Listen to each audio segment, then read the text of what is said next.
Okay, good day guys. I'm your OLC for GE6114, Mathematics in the Modern World.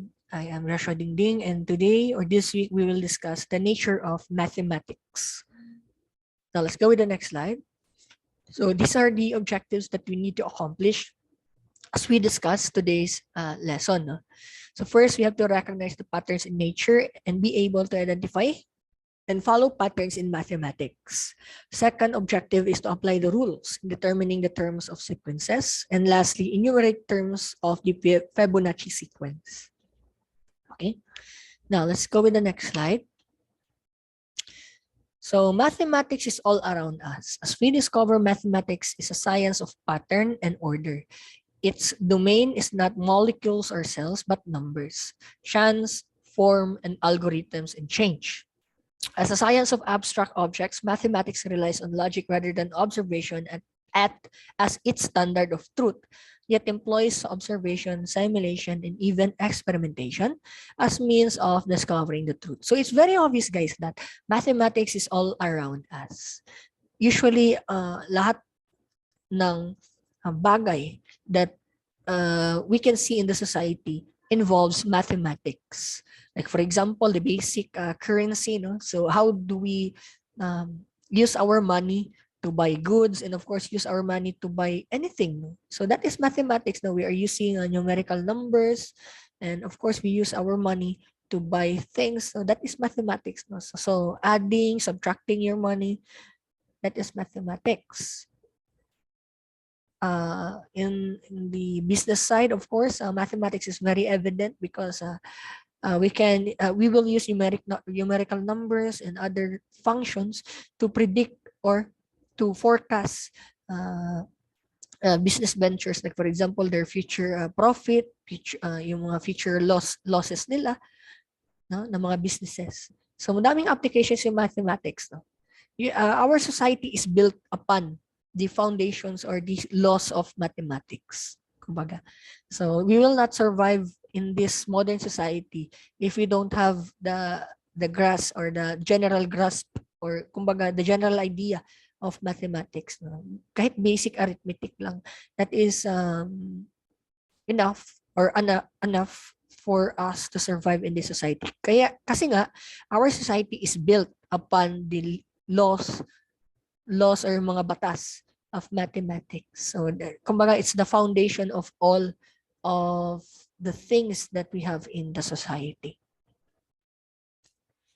Math is elegant. Math is beautiful and elegant. So consider the tidiness of proofs about concepts and how beautifully science uses math to explain the world.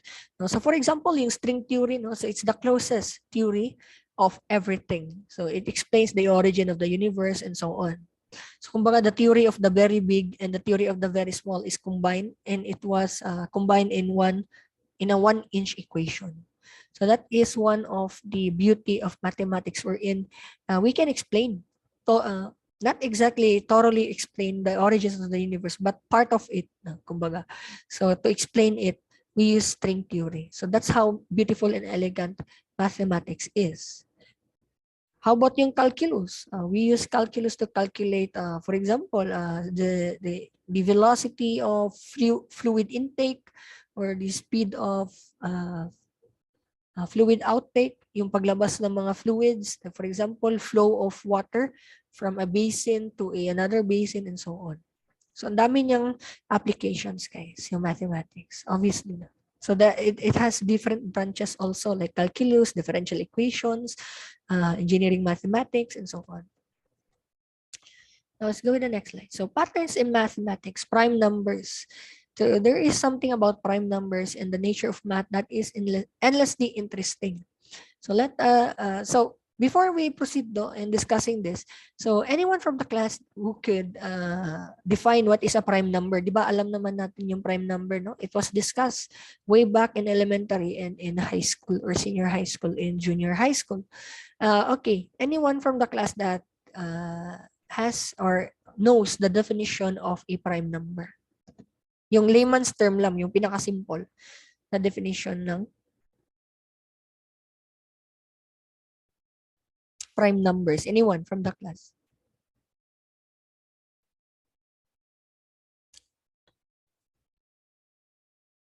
What is a prime number?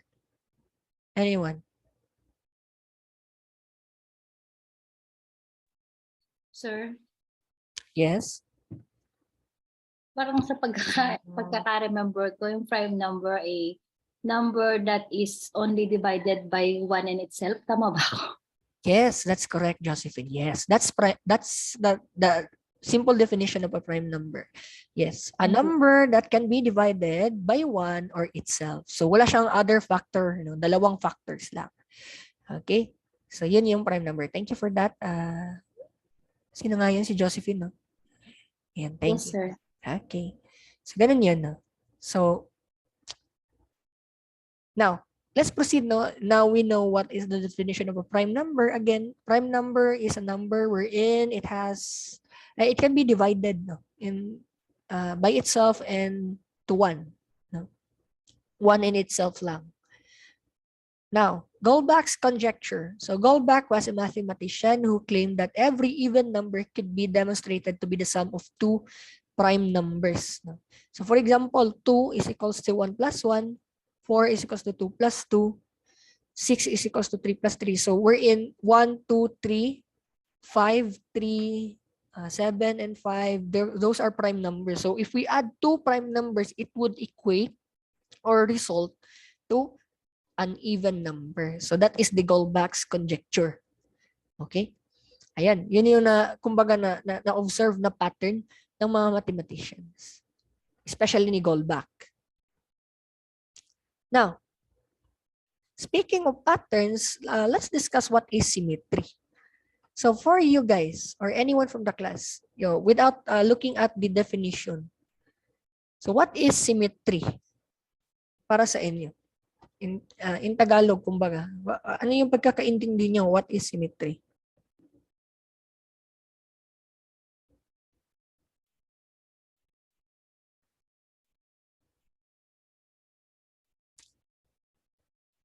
Symmetry, symmetrical. So what do you mean by that?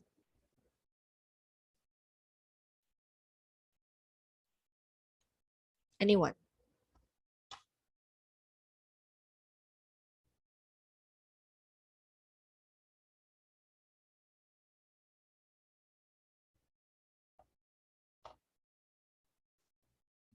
Sir, Yes? yun ba yung pantay na pagkakahati? Yes, correct.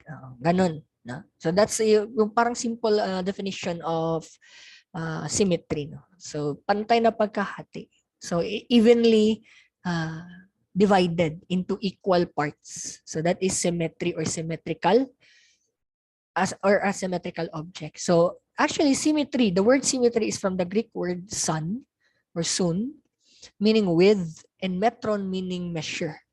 So later adapted by a Latin word symmetria, meaning proportion between parts. So it's kumbaga if you divide it into equal parts, they have the same measurement. Okay? So it is geometric regularity that is possessed by an image or object. So as you can see here, the image of the tiger is divided, or this is the line of symmetry, no? Wherein we can safely say that this image is divided into 2 symmetrical parts because the measurement of the left part of the face of the tiger and the right face have the same measurement. Okay. Now this is the opposite of symmetrical or symmetric, no? Asymmetric or asymmetrical, no? So pag sinabi nating asymmetric or asymmetrical, it means that the parts, no? So the parts that was divided by the symmetry is divided, it doesn't have the same measurements or dimensions. So ganun lang yan. Very simple. Ay, sorry. What happened? Laka.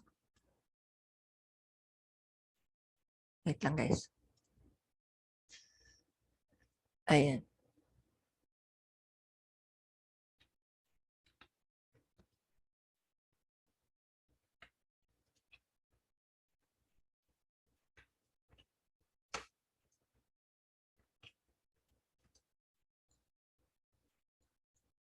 So that is asymmetry and symmetrical. Now, there are three main types of symmetries, no, or symmetry. So reflection, rotational symmetry, and point symmetry. So let's discuss this one by one. So let's start with the reflection symmetry. Ito yung pinaka-common, no, na symmetry or type of symmetry. Ito yung kumbaga yung pinaka-main definition, or this is where we extracted or obtained our definition of symmetry. Also known as line symmetry, happens when there exists one line that divides a figure into two equal halves, no, or two halves, such that one half is the exact mirror of the other. Kaya sinabing reflection symmetry. As you can see in this image of a mountain, the line of symmetry is in between the original image and the reflection.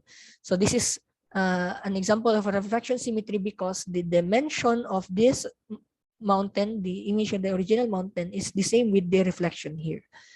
Okay, so it's the mirror of this one.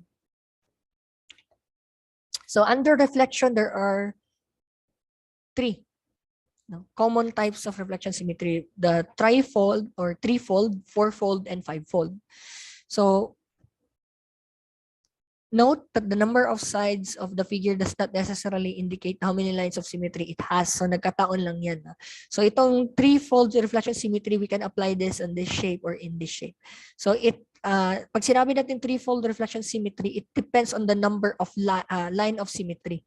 So in this case, that is tatlo.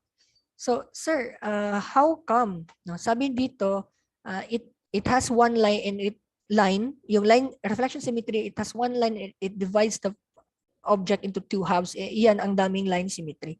So when you are dealing with this threefold, fourfold, and fivefold, naka-focus tayo on each line of symmetry. No? What do you mean by that? So if this is the first line of symmetry, kung i-observe natin, if we disregard yung ibang line of symmetry, as you can see, it's divided into two halves or two equal parts. No? Okay? Now, the other or the next one, same pa rin, no? And same with this one. So it divides it into two equal parts or two halves. Same goes here, no? So if this is the line of symmetry, so it divides the square into two equal parts. So kumbaga, this is just an indicator of how many line of symmetry we can apply on the object, or how many line of symmetry is applied on the object. So you can apply this on different shapes actually, as long as you can create two equal parts out of it on each of the line of symmetry. So fourfold and fivefold. Okay. Okay. So the next type of symmetry is rotational symmetry. So a shape or object has rotational symmetry when it still looks like the same after some rotation not exceeding to 360 degrees. So when you turn it into if you turn it or revolve it, no, mag-rotate siya on its own axis, no, there is a certain angle of rotation wherein it will give you the same image, or symmetrical pa rin, kumbaga, yung mga parts na yan. Now, if we are dealing with rotational symmetry, there are two things that we need to look after, or we need to know. So order of rotation and angle of rotation. So order of rotation, which is n, is how many times the image or object repeats its form when rotated, not exceeding to 360. Usually, it's the number of blades or the number of parts that is being rotated. Angle of rotation naman is the minimum angle required for an image or object to repeat its form. No? So the angle of rotation can be determined or solved using this formula. So that is 360 degrees because one full revolution is 360 degrees. Divided by n, which is the order of rotation. So as you can see here, as you can see here, The order of rotation is 3 because there are 3 blades. No? These are the 3 objects that is subject for rotation. So we can rotate this counterclockwise or clockwise as long as we follow this angle. So hindi siya lalagpas or kulang ng 120. So the angle of rotation can be solved, no, 360 over n. So our n, or the number of objects subjected to the rotation, is 3. So that is 360 divided by 3. That's 120 degrees. So you can rotate this clockwise or counterclockwise by 120 degrees. So it could go this way or this way. Now, as you can see here, there are 8 blades. So we have to divide 360 by 8, that is 45 degrees. So you can turn this one clockwise or counterclockwise by 45 degrees, and it will maintain the symmetrical shape. Ito naman, there are 4 blades. That's 360 divided by 4. That is 90 degrees. So you can rotate it 90 degrees clockwise or counterclockwise. So that is rotational symmetry. Now, this is the last type of symmetry, no, which is point symmetry. So point symmetry is when a part of an image has a matching part with the same distance from the particular point of reference in the opposite direction. So let's have this one. So para mas maintindihan natin. So as you can see here, from this point, ito yung reference point natin. Okay, so from this point to this point, and this point to this point, they have the same length or distance. Okay, so there are points in the image, no, this image and this image, na pag may reference point tayo, papunta tayo sa point na ito at saka point dito na the same, no, the same length, no, parehas yung length nila, so they are symmetrical in a way, no? So in any point of the image, of these two images, they have the same distance from the reference point, and therefore they have symmetry, or they are symmetrical.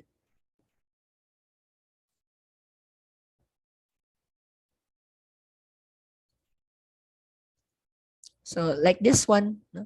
From this point to this point, this point to this point, and this point to this point. Here same, no?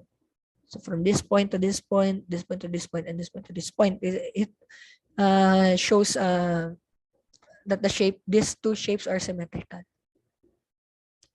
So yan, so those are the types of symmetry. Now, let's discuss what is a Fibonacci sequence. So it's a type of sequence that was created or discovered by Leonardo Bonacci or Fibonacci.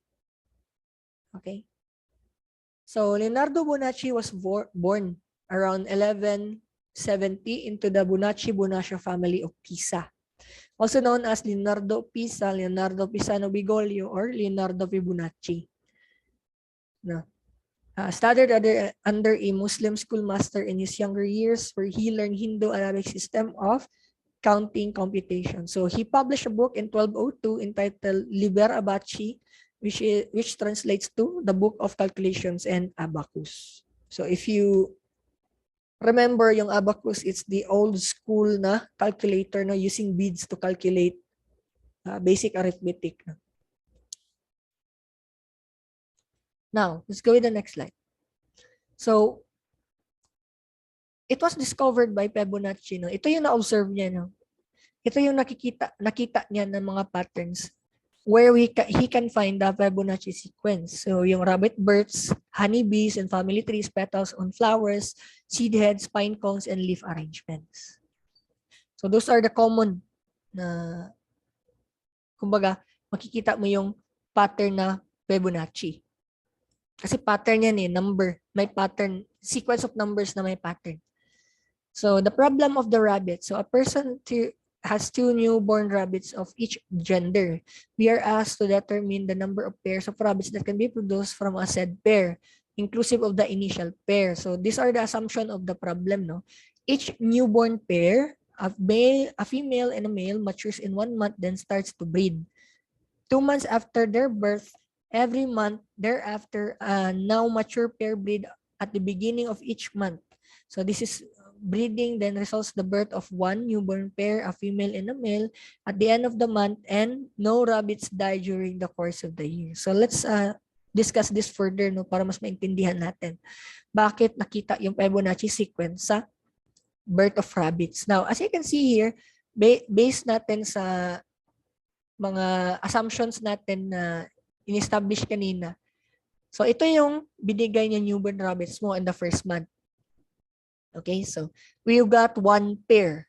Okay, on the second month, kasi nga sabi niyo dito, after 1 month, yung newborn natin magiging mature.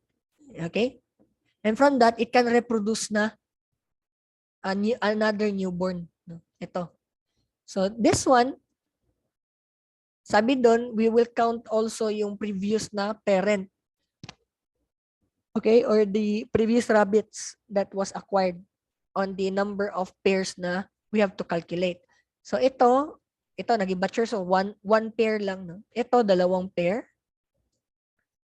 And then ito manganganak na naman siya after a month, so may newborn pair na naman to, counted yung parent, ito magiging matured.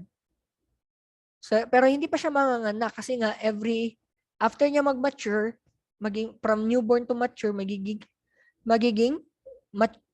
from newborn to mature, it needs another 1 month to reproduce. Kaya kagaya nito.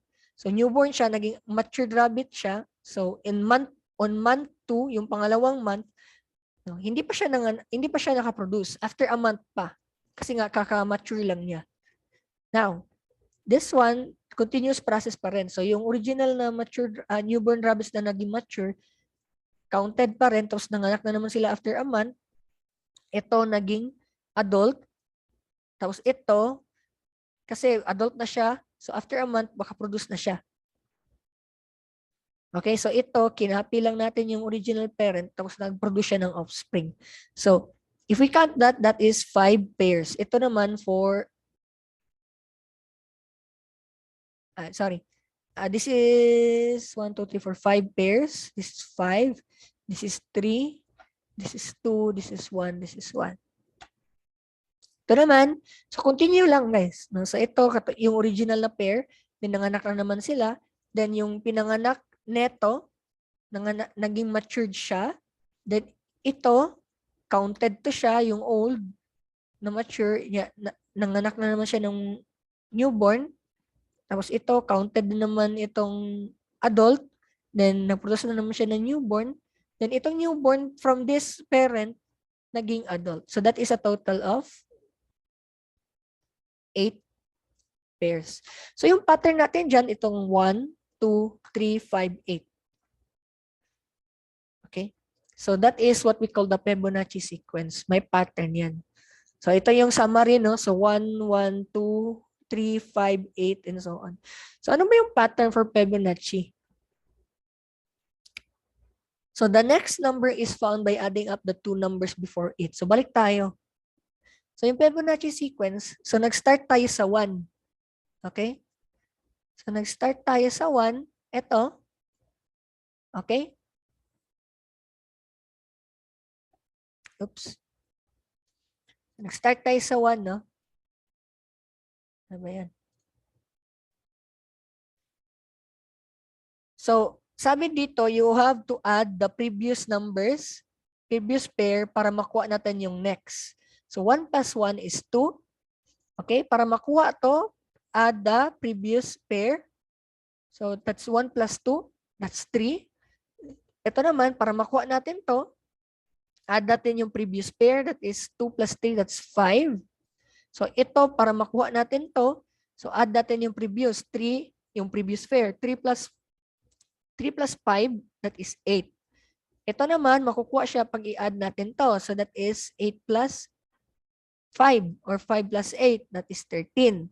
Ito naman, makukuha natin to pag in-add natin yung 13, yung previous pair, and so on. So, you get the pattern. So, i-add nyo lang yung previous term para makuha nyo yung next. Like this one. Ang start talaga ng Fibonacci sequence, ito. 0. So, para okay? 0 and 1. Ito yung mga initial na condition natin. So, ito na given na to, no? So, yung second term natin, i-add lang natin yung previous. So, 0 plus 1 is 1. Kuha. Okay na to. Ito naman, so add na naman natin yung previous 2. Kasi the next number is found by adding up the two numbers before it. So, 1 plus 1 is 2. Ito naman, makukuha to siya if we add ito, yung previous two numbers, that is 3, and so on. So, as you can see, up to F24, it means na pang 24th na term in the Fibonacci sequence. Okay? So, when we are dealing with Fibonacci sequence, we have to remember these two conditions. So, first is the initial condition. So, that is 0 and 1. So, F sub 0 or the 0 term and the first term. The second condition is that F sub n is equals to F of n minus 1 plus F of n minus 2, where n is greater or equal to 2. That is recurrence relation. Now, let's discuss this further. No?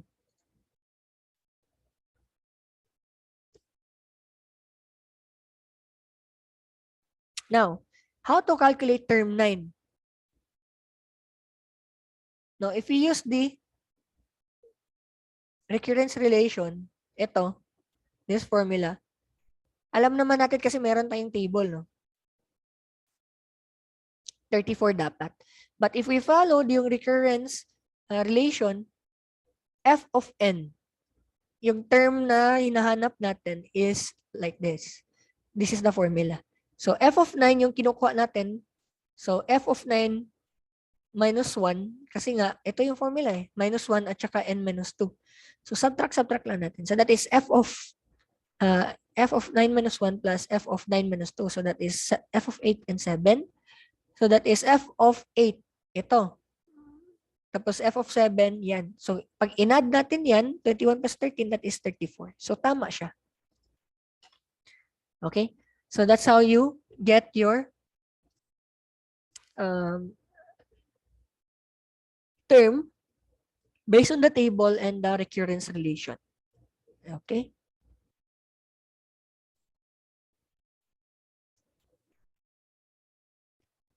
Now, the Fibonacci sequence in the real world. So, the Fibonacci sequence in the real world. So, these are images that was searched in Google. No? So, as you can see, there are actually, we can see Fibonacci sequence on flowers. So, there is a flower that has one petal, a flower that has 2, 3, 5, 8, 13, 21, and 34. So, it follows the Fibonacci sequence by adding the two previous number. Okay? Now, from that, okay, di ba, kanina, we have the first 24 Fibonacci sequence and we use recurrence relation para ma-solve natin on any term on this table.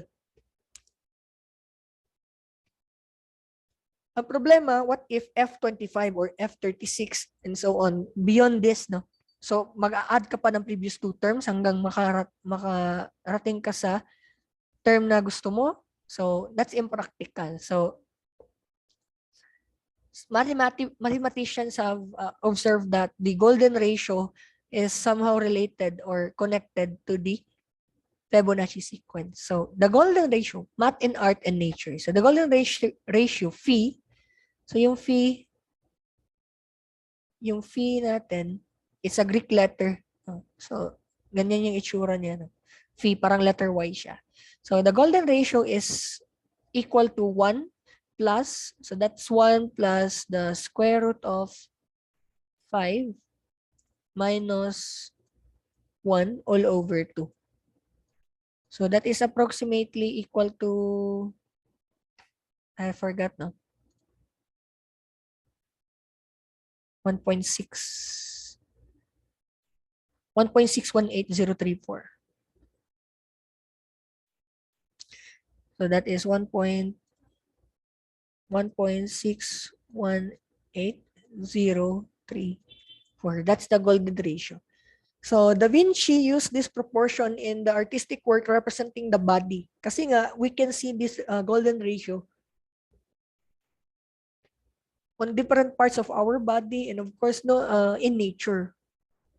It shows up in the ancient architecture which is Parthenon. So it can be found in Athens, Greece, no? Or in Europe. It uses the golden ratio, yung mga base or mga foundations ng yung mga curves ng mga old structure that was built way back. So they use golden ratio. That is 1.618034 or 1 plus the square root of 5 minus 1 all over 2. So the golden spiral, no? So when we make squares with those widths to get this nice spiral, kumbaga, the length of the side of the square, if we base it sa Fibonacci sequence, we can create this beautiful spiral if we connect from one, if we connect, no, as you can see there, ayan, on each of the corners, no, then we get the golden spiral. So do you see how the squares fit neatly together? No, for example, 5 and 8 make 13, 8 and 13 make 21, 13 and 21 make 34, and so on. So as you can see here, the golden ratio can be found in our faces, no? Ito sa sunflower to, ito sa eucalyptus. Ito naman, Milky Way galaxy or a galaxy that is spiral, and this, the shell of a mollusk or snail. So the golden ratio. So when we take any two successive Fibonacci numbers, their ratio is very close to the golden ratio phi, which is 1.618034. What do you mean by that? So if we divide the two previous terms, it will exactly, or it's close to the golden ratio. So if we divide 5 divided by 3, that is 1.6. 3 divided by 2, that is 1.6666. So it, as the number is bigger or getting bigger, no, if we took all of the Fibonacci sequence, no, nung magkasunod, then we divide the bigger term with the smaller term, it will get closer and closer to the golden ratio. Okay, so therefore Fibonacci sequence and golden ratio has a relationship. So that's why we have created, kasi ito, as you can see kanina, hanggang pang 24 na term lang. What if mag-ask ako, ano yung term 39? So yung pang 39, alangan namang mag-solve ka, add yung two previous terms hanggang makarating ka ng 39. It's inefficient and tiring. So that's why we incorporate yung golden ratio with solving Fibonacci sequence term. So you can see it on faces. So 1 is to 1.618. Ito mga patterns, no, sa face, sa arms, and in our fingers also. So the golden ratio can be derived from the ratios of most of our body parts. So yan. Ito yung pinaka formula to get any term in the Fibonacci sequence. Malaman natin kung ano yung term, no? What's the term? Like if we solve F, let's go back. What if we solve for F36, no? So hindi natin alam yung result. So with the formula, using the golden ratio, incorporate natin because they are somehow related. We got this formula. So f of n is equals to phi raised to the power of n minus 1 minus phi raised to the power of n all over the square root of 5. So the answer comes out as a whole number exactly equal to the addition of the two previous terms. Like for example, yung F6, no? Ito. So if we use the formula, so f of n is equals to phi to the power of n minus 1 minus phi to the power of n over the square root of 5. So yung n natin is yung pang 6 term, pang 6, itong 6. Okay? So that is 8 daw dito if we base it here. No? So, we know that yung fee, itong golden ratio, ito, that is 1.66188, 1.618034, no? And so on. Or we can use this one, no?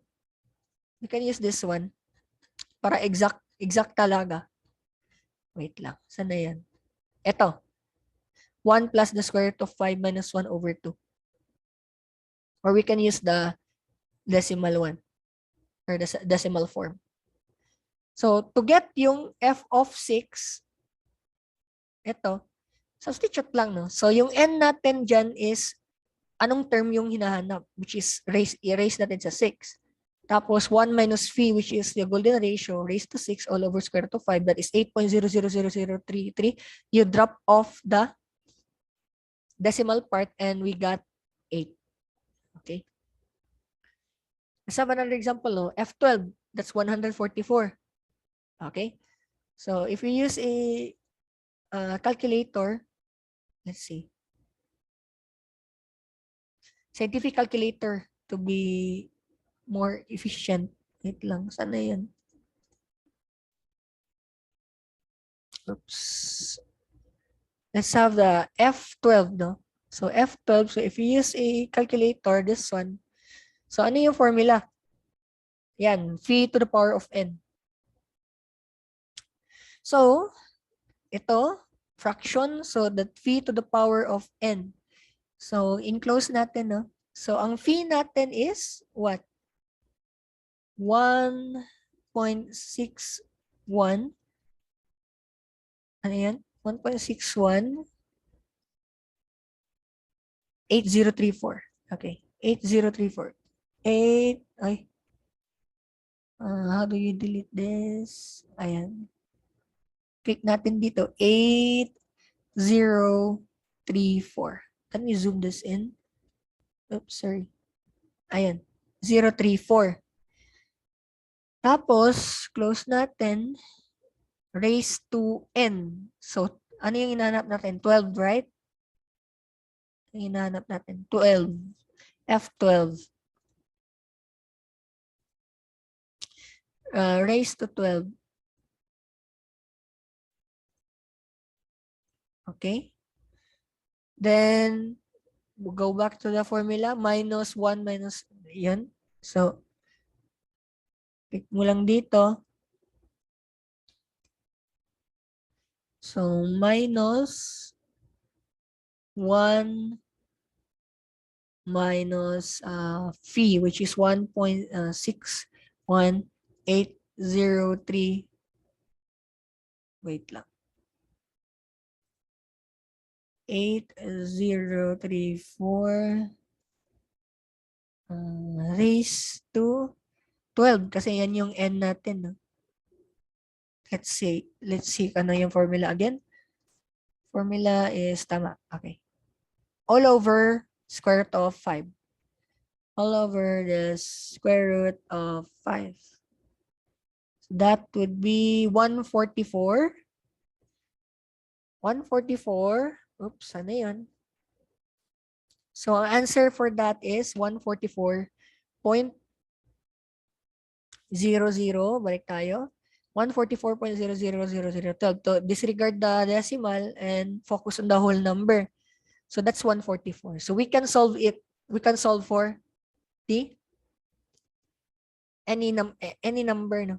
Or any term. No? We can use this one. We can use the formula for Fibonacci sequence. So, ayan. Okay? Nakuha? Any questions?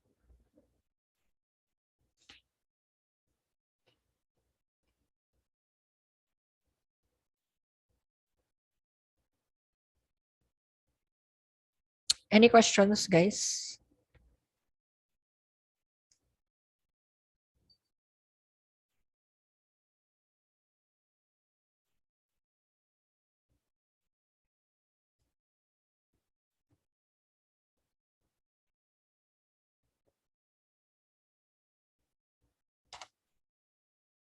None. So, there is a technique also, no? Turuan ko kayo.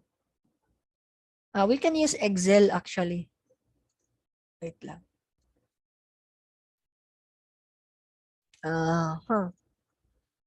Google Sheet.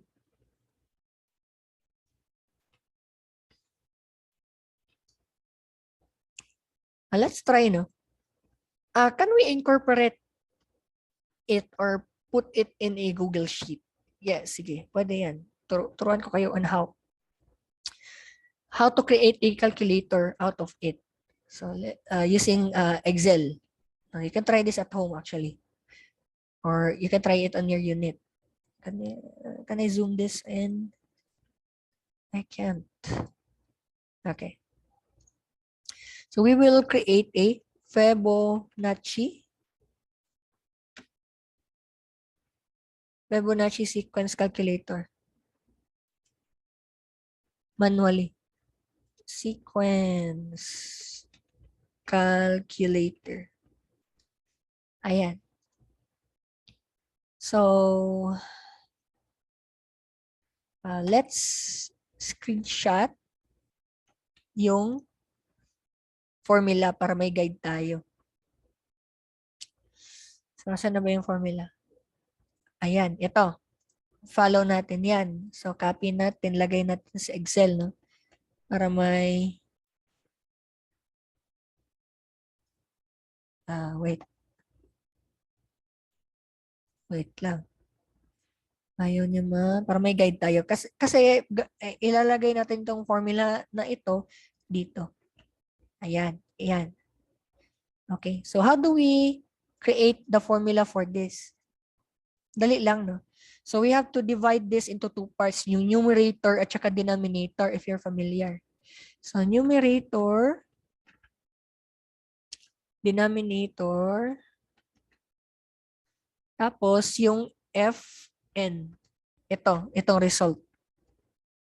So, let's start with the numerator, no? Ito yung numerator, this one.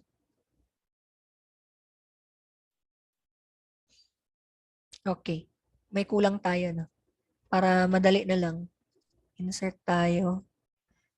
Phi. Yung golden ratio. Itong golden ratio. So, lagay natin to. Lagyan natin ng... Yan. Sige. So, ano yung phi? So, ilagay natin yung value ni phi dyan. Phi. 1.618034. Okay? Diba? Yan yung value ni golden ratio. So, yung numerator natin ito. Square root of, phi raised to the power of n minus 1 minus phi to the power of n. So, follow lang natin guys. So, pag maggawa tayo ng formula sa Excel, start with equal sign. Yan, equal. Then, open parenthesis para mahiwalay natin ito at saka ito para hindi nakakalito. So, pindutin lang natin si phi, yung value ni phi, tapos erase natin sa n. So, close parenthesis, then shift number 6. Yun, yung parang up arrow, that's for exponent. So, yung n natin,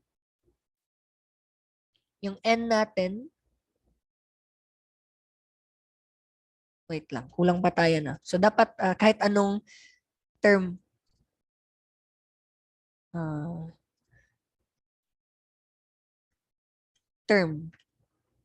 So, halimbawa, 12, 0, and so on. So, lagay natin 12 kasi yun yung previous example natin. So, again, equals, then open parenthesis, then, open parenthesis, then phi, close parenthesis, then shift 6 para ma-raise natin. So, ito yung, kumbaga, dyan yung exponent natin, itong n. No? So, kumbaga, gagawa tayo ng calculator kahit ano pa yung term natin na hahanapin. Then, continue lang natin. So, that is minus, then open parenthesis, 1 minus phi. Pindutin lang natin. Then, close parenthesis, then, ayun, shift 6. Then, pindutin mo yung kung saan siya kukuha ng value ng term. Ito. Ayan. So, may numerator na tayo, right? So, kumbaga, ito, pinindot natin kasi fee. Kukuha siya ng value dito. Kung ano yung nakalagay dyan, ilalagay niya dyan. Then raise to n. So kung ano yung value ni n, ito yung n natin eh. Ito yung n. Small letter n. Ayan. Ito yung fee. Okay? And then, minus 1 minus fee. So pindot ka na naman dito, then close parenthesis, then raise to term n. Okay? Then yung denominator natin, so for equal sign na naman, SQRT, that is square root, open parenthesis, then 5. Yan yung isi-square root natin, tama? So that is the answer. Now, to get yung Fn, yung result, equal sign, okay? Then i-divide yung numerator, so forward slash, then ito. So that is 144.0012. So that's our answer, that right? If you remember, 144. So, malalaman na natin kung ano yung answer for example, 25. So, 75,025. So, ito, para hindi kayo malito sa mga tawag nito, sa mga decimal places. Kasi whole number naman yung Fibonacci sequence eh. Whole number lang yung hinahanap. So, pwedeng i-format natin number, tapos ito, di ba siya ma-adjust? Wait lang. Format number,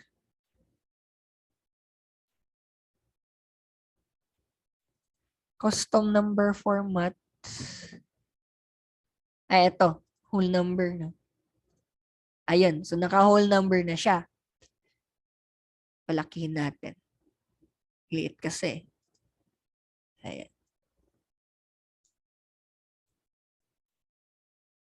Ayan. So, pwede mo na siyang isolve kahit anong number pa yan. So, 36. So, that is 14,930,356. Okay? So, ganun lang yan. So, kung baga, if you want to solve for F36, F sub 36 or the 36 term of the Fibonacci sequence, yan yung gagamitin nating calculator. So again, paano kinuha yun? So paano kinuha yun? Dinivide natin into two parts, numerator and denominator. Then yung fee natin, yung golden ratio natin, nilagyan natin ng value dito para kuha na lang tayo ng value for the numerator. Okay? Then yung term natin, yung n, iyan. So kahit anong number dyan. For example, kanina, ano yung kinuha natin kanina? So 1,612, yung previous is 8. So 8. So lagyan natin 8 dyan. So 21. Tama ba? 21? Ay, mali. F6 pala. Sorry. So F8, 21. Tama pa rin. No? So F sub 6 pala. So 6. So that's 8. Okay? So kuha. Ayan. Do you have any questions on this? So you can practice this at your home kung gusto niyo lang naman. Any questions? Or masyado mabilis? Don't worry, meron naman tayong recording neto. Pwede nyo yung review. Any questions? None. Okay. Sige, let's stop the recording. That ends our week 1, guys. I'll stop the recording in the screen share.